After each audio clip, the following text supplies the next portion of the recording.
Hello guys, আসসালামু আলাইকুম। Welcome to back my channel. আশা করি আপনারা সবাই ভালো আছেন।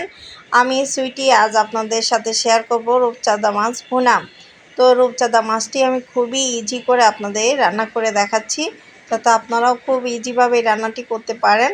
তো আমি রূপচাঁদা মাছ ভুনা করার জন্য যা যা নিয়েছি তা হলো, নিয়েছি এখানে মাঝারি সাইজের 4টি রূপচাঁদা মাছ, নিয়েছি 6-7টি পেঁয়াজ কুচি করে মাঝারি সাইজের, নিয়েছি 1 টেবিল চামচ লবণ, নিয়েছি 1 টেবিল চামচ হলুদ গুঁড়ো, নিয়েছি 1 টেবিল চামচের একটু কম ধনে গুঁড়ো, নিয়েছি 1/2 টেবিল চামচ মরিচ গুঁড়ো, নিয়েছি 1 চা চামচ জিরে গুঁড়ো, নিয়েছি 2 টুকরো লেবু, নিয়েছি 2টি কাঁচামরিচ কিউব করে কেটে, নিয়েছি কিছু ধনে পাতা কুচি করে, নিয়েছি 4 টেবিল চামচ সয়াবিন তেল। তো গাইস, আসুন এবার আমরা রান্না শুরু করি। তো আমি ফার্স্টেই কেটে ধুয়ে পানি ঝরিয়ে রাখা রূপচাঁদা মাছগুলোতে দিয়ে দিচ্ছি অল্প একটু লবণ, অল্প একটু হলুদ গুঁড়ো, অল্প একটু ধনে গুঁড়ো, অল্প একটু মরিচ গুঁড়ো দিয়ে আমি ভালো করে মেখে নিব।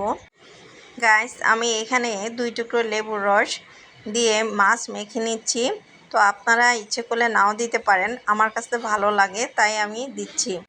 গাইস, আমি ফার্স্টেই চুলা জ্বালিয়ে কড়াই গরম করে নিয়েছি। এখন এখানে দিয়ে দিচ্ছি 3 টেবিল চামচ সয়াবিন তেল, দিয়ে আমি তেল গরম করে নিয়েছি। এখন মাছগুলো দিয়ে দিব। তো গাইস, এভাবে মাছগুলো দিয়ে ভেজে নিব। দেখুন গাইস, আমার মাছগুলো ভাজা হয়ে গেছে। গাইস, আমি মাছগুলো এখন তুলে রাখবো। তো মাছ রান্না করার জন্য আরেকটি কড়াইতে আমি বাকি তেলটুকু দিয়ে দিব এবং মাছ ভেজে রাখা অবশিষ্ট তেলটুকু দিয়ে দিব। দিয়ে তেল ভালোভাবে গরম হয়ে গেছে। এখন আমি এখানে দিয়ে দিচ্ছি পেঁয়াজ কুচিগুলো দিয়ে ভালো করে ভেজে নিব। দেখুন গাইস, আমার পেঁয়াজ কুচিগুলো ভাজা হয়ে গেছে। এখন আমি এখানে দিয়ে দিচ্ছি অল্প একটু পানি। তো এখন আমি এখানে দিয়ে দিব 1 টেবিল চামচ লবণ, দিয়ে দিচ্ছি 1 টেবিল চামচ হলুদ গুঁড়ো, 1 টেবিল চামচের একটু কম ধনে গুঁড়ো, 1/2 টেবিল চামচ মরিচ গুঁড়ো দিয়ে আমি ভালোভাবে মশলাটা কষিয়ে নিব। দেখুন গাইস, আমার মশলা কষানোটাই একদম পারফেক্টভাবে হয়ে গেছে। তো আমি এখন এখানে দিয়ে দিব ভেজে রাখা মাছগুলো, দিয়ে আমি একটু কষিয়ে নিব। তো আমার কষানো হয়ে গেছে। এখন আমি এখানে দিয়ে দিচ্ছি পানি। তো গাইস, পানিটা আমি এমনভাবে দিব যাতে মাছগুলো ছুঁয়ে ছুঁয়ে থাকে। তো এভাবে আমি পানি দিয়ে একটু নেড়ে ঢেকে দিব। তো এইভাবে আমি 6-7 মিনিট রান্না করব। তো দেখুন গাইস, আমার রান্নাটি প্রায় হয়ে গেছে। তো এখন আমি এখানে দিয়ে দিচ্ছি জিরে গুঁড়ো 1 চা চামচ, দিয়ে দিব ধনে পাতা কুচিগুলো, আর দিয়ে দিব 2টি কিউব করে কেটে রাখা কাঁচামরিচ। তো দিয়ে আমি একটু নেড়ে চেড়ে ঢাকনা দিয়ে ঢেকে দিচ্ছি। তো এইভাবে আমি আরও 4-5 মিনিট রান্না করব। তো গাইস, দেখুন আমার রান্না হয়ে গেছে।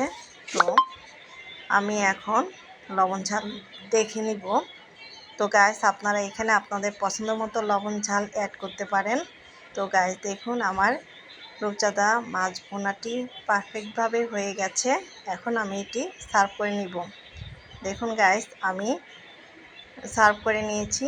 দেখতে কতটা লোভনীয় লাগছে, খেতে নিশ্চয়ই অনেক টেস্টি হয়েছে। আপনারা বাসায়ও এটি অবশ্যই ট্রাই করবেন এবং খেতে কেমন টেস্টি হয়েছে আমাকে অবশ্যই কমেন্ট করে জানাবেন।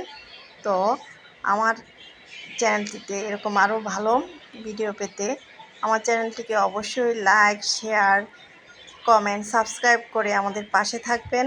তো নেক্সটে আর কোন কোন খাবারের ভিডিও আপনারা দেখতে চান আমাকে কমেন্ট করে জানাবেন। তো আবারও দেখা হচ্ছে নেক্সটে আবারও নতুন কোনো ভিডিও নিয়ে ইনশাল্লাহ। ততদিন পর্যন্ত ভালো থাকবেন, সুস্থ থাকবেন, আমাদের জন্য দোয়া করবেন। আল্লাহ হাফেজ।